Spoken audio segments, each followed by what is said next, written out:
ថ្ងៃដែលយើងបានជួបគ្នាដូចជាសូបិនមួយក្នុងចិត្តស្នាមញញឹមអ្នកថ្ងៃនោះនៅតែធ្វើឲ្យខ្ញុំគិតពេលវេលាឆ្លងទៅយូរអារម្មណ៍នៅតែដូចដើមគ្រប់ពេលដែលខ្ញុំគេងលក់អ្នកនៅក្នុងសូបិនខ្ញុំបើថ្ងៃណាអ្នកឆ្ងាយពីខ្ញុំសូមដឹងថាចិត្តខ្ញុំនៅតែរងចាំថ្ងៃអនាគតខ្ញុំនៅតែស្រឡាញ់អ្នកខ្ញុំនៅតែស្រឡាញ់អ្នកមិនថាពេលវេលាផ្លាំងប្ដូរយ៉ាងណាថ្ងៃអនាគតខ្ញុំនៅតែស្រឡាញ់អ្នក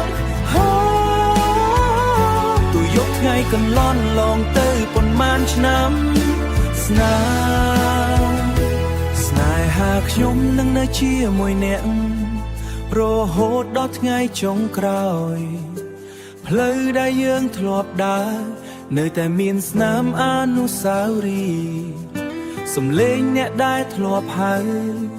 នៅតែឮក្នុងបេះដូងបើថ្ងៃណាអ្នកនឹកខ្ញុំសូមមើលទៅលើមេឃខៀវព្រោះខ្ញុំក៏កំពុងនឹកអ្នកនៅក្រោមមេឃដូចគ្នាបេះដូងមួយនេះមិនដែលភ្លេចឈ្មោះអ្នកទេថ្ងៃអនាគតខ្ញុំនៅតែស្រឡាញ់អ្នកខ្ញុំនៅតែស្រឡាញ់អ្នកមិនថាពេលវេលាផ្លាំងប្ដូរយ៉ាងណាបេះដូងខ្ញុំនៅតែមានតែអ្នកគ្មានអ្នកណាអាចជំនួសបាន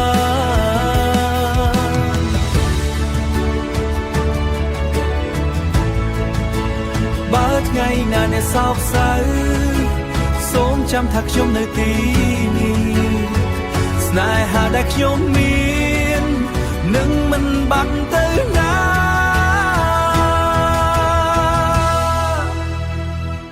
ថ្ងៃអនាគតខ្ញុំនៅតែស្រឡាញ់អ្នកស្នេហានេះមិនប្រែប្រួលទេមិនថាពេលវេលាឆ្លងកាត់ប៉ុន្មានឆ្នាំខ្ញុំនៅតែស្រឡាញ់អ្នកអូ